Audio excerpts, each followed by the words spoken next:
ओम नमः शिवाय। हेलो दोस्तों, आज की वीडियो में बताऊंगा जितिया व्रत कथा या जीवित पुत्रिका व्रत कथा। आज हम इस वीडियो में 5 व्रत कथा के बारे में जानेंगे।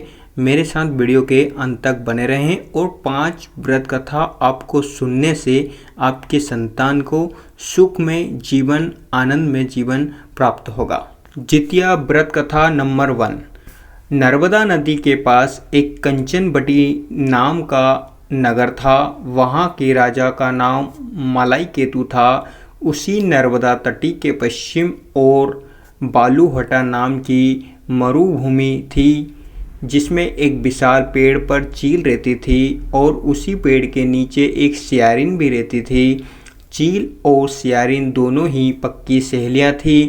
कुछ महिलाओं को जितिया व्रत करते देख चील और सियारिन ने भी ये व्रत करने का संकल्प किया और दोनों ही भगवान श्री जिमुत वाहन की पूजा और व्रत करने का प्रण ले लिया। जिस दिन दोनों को व्रत रखना था, ठीक उसी दिन शहर के बड़े व्यापारी की मृत्यु हो गई। उनका दाह संस्कार वहीं मरुस्थल पर हुआ।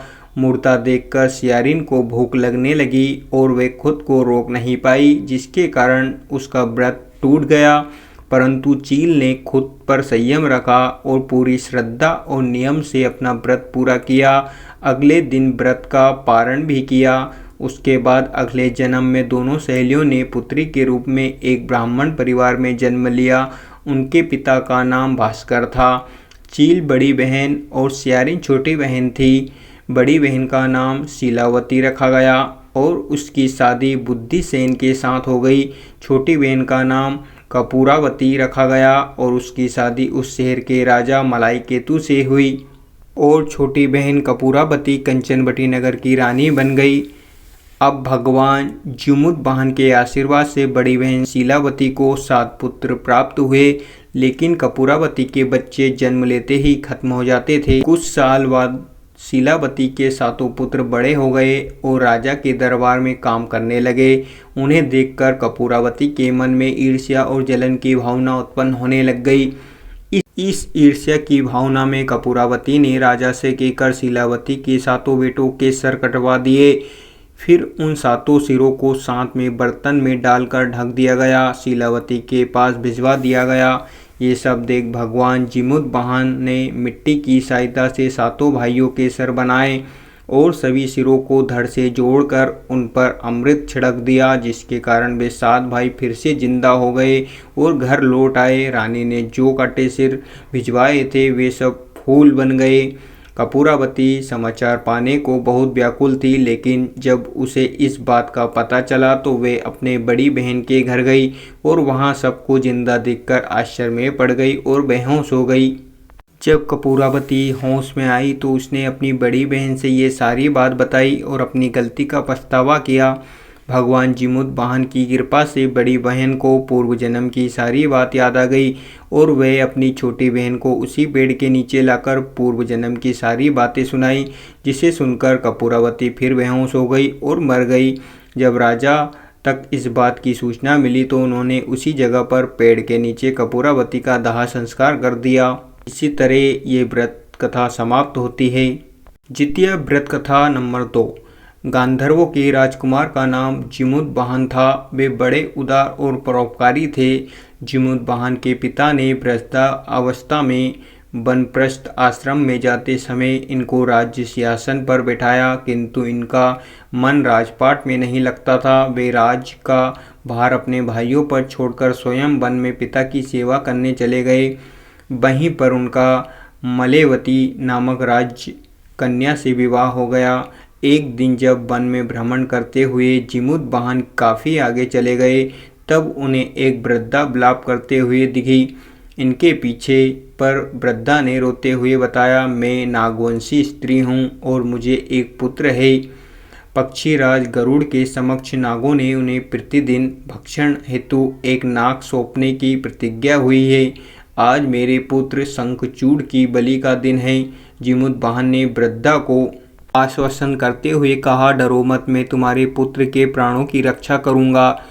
आज उसके बदले में स्वयं अपने आप को उसके लाल कपड़े में ढककर बद्धशिला पर लेटूंगा। इतना कहकर जीमूतवाहन ने शंखचूड़ के हाथ से लाल कपड़ा ले लिया और वे उसे लपेटकर खुद को बलि देने के लिए चुनी हुई बद्धशिला पर लेट गए। नियत समय पर गरुड़ बड़े बेग से आए और वे लाल कपड़े में ढके जीमूतवाहन को पंजे में दबोचकर पहाड़ के शिखर पर जाकर बैठ गए। अपने चंगुल में गिरफ्तार प्राणी की आंख में आंसू और मुंह में आह निकलता ना देखकर गरुड़ जी बड़े आश्चर्य में पड़ गए।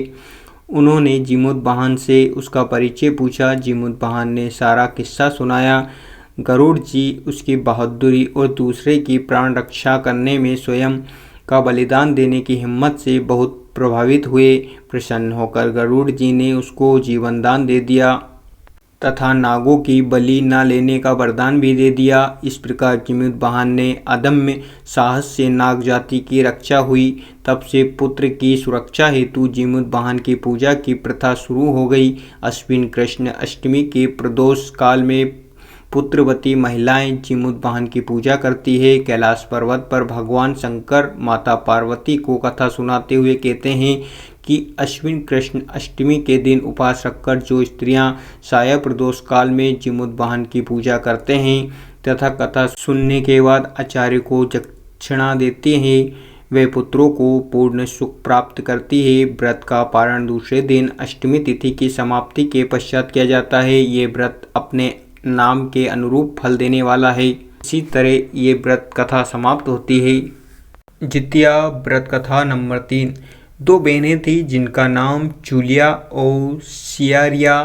चूलिया बहुत मेहनती और गरीबी थी। वे मजदूर करके अपने बच्चों को पालती थी, लेकिन सियारिया गलत आचरण वाली थी, जो हमेशा मौज और ऐश करती थी और चूलिया से जलती भी थी। हर वक्त शेरिया ये सोचती थी कि चूलिया इतना खुश कैसे रहती है।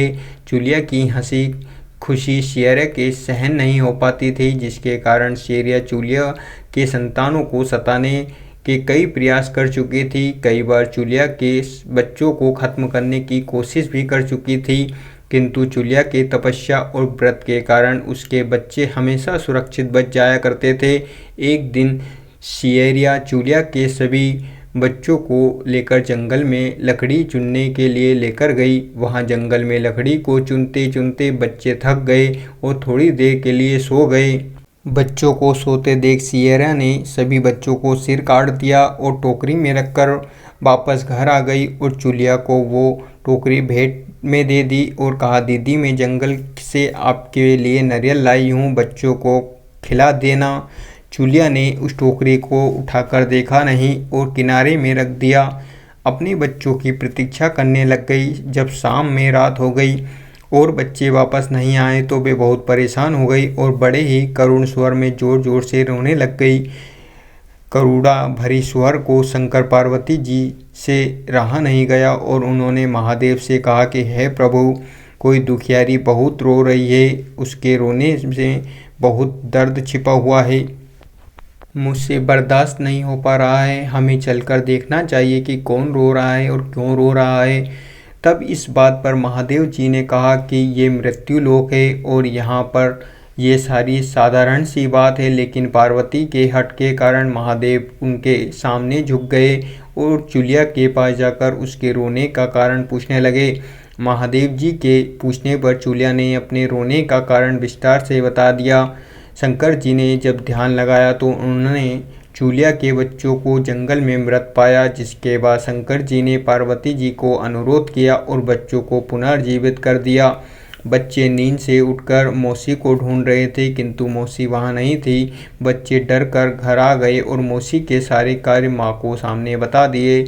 ये सब सुनकर चूलिया शेरिया के पास जाकर लड़ने लगी कि तुम मेरे बच्चों को जंगल में क्यों अकेला छोड़ाई। दोनों बहनों में लड़ाई शुरू हो गई और ये लड़ाई 7 दिन 7 रात तक चलती रही, किंतु इस लड़ाई का कोई हल नहीं निकला। जिसके बाद दोनों ने उस जंगल में एक तपस्वी को घटना सुनाई। घटना को सुनने के बाद तपस्वी ने दोनों को आदेश दिया कि तुम दोनों जाकर पास में खेल रहे बच्चों को बाल से पकड़कर घसीटते हुए मेरे पास लेकर आओ, उसके बाद मैं निर्णय करूंगा। चूलिया बच्चों की माँ थी, उसने बच्चों को पीड़ा देखी न जा सकी उसने महात्मा के वचनों का पालन नहीं किया, लेकिन शेरा दौड़ती हुई गई और खेलते हुए बच्चों को बाल से पकड़कर खींच के लाई। जिसके बाद तपस्वी ने शेरिया को श्राप दिया कि हर जन्म में इसी प्रकार तू सदैव जलती रहेगी और दुखी होती रहेगी। जो महिला किसी बच्चे को पीड़ा और माँ की ममता को नहीं जानता, जीवन भर धरती पर दुख भोगने के अलावा और कुछ नहीं कर पाएगी। इसी तरह ये व्रत कथा समाप्त होती है।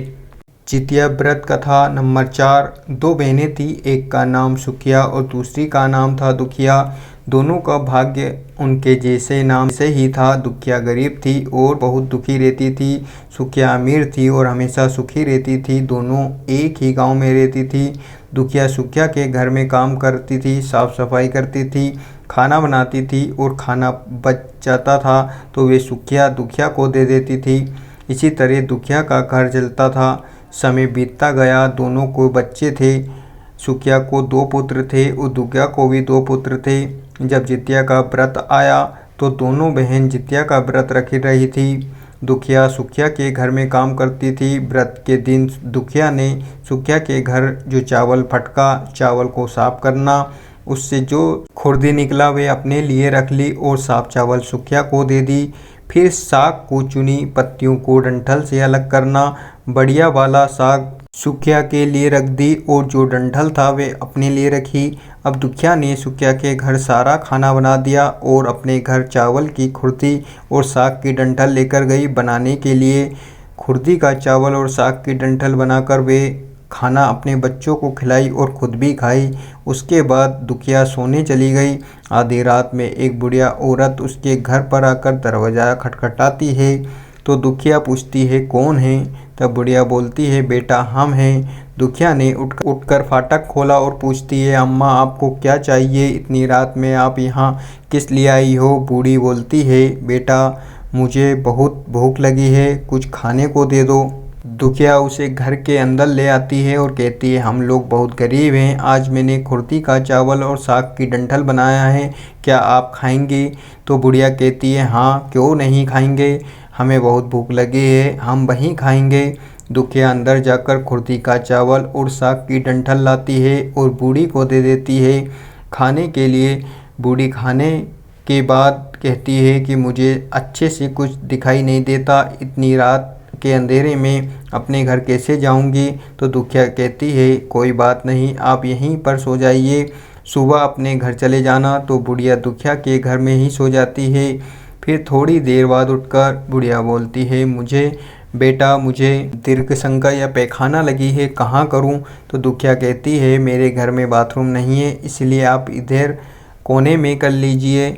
बुढ़िया पूछती है कि बेटा भड़ भड़ करें या छर करें। दुखिया नींद में थी तो वह कहती है माताजी भड़बड़ कर दो, मैं सुबह साफ कर दूंगी। फिर थोड़ी देर बाद बूढ़ी पूछती है बेटा मैं अपने हाथ कहाँ साफ करूँ। दुखिया बोलती है आप मेरे सर में अपने हाथ को साफ कर लीजिए। जब सुबह होती है तो दुखिया को ये सब सपने के जैसे लगता है कि सोते समय मुझे कोई सपना आया होगा। वे ज़्यादा कुछ नहीं सोचती और नदी में नहाने के लिए चली जाती है। जब वे नदी में नहाती है और अपने बाल धोती है तो उसके बालों में होते हुए जो पानी बहता है वे सोने का पानी होता है। आसपास की सभी महिलाएं ये देखकर चकित हो जाती है और कहती है कि तुम्हारे बालों से तो सोने का पानी गिर रहा है, क्या बात है। उसे रात की सारी बात याद आ गई और वे दौड़कर अपने घर की ओर भागती, ये सोचकर कि उसका घर दीर्घशंका से गंदा हुआ होगा, पहले उसको साफ करना होगा। जब वे अपने घर में आती है तो देखती है कि घर के हर कोने में ढेर सारा सोना बिखरा पड़ा है।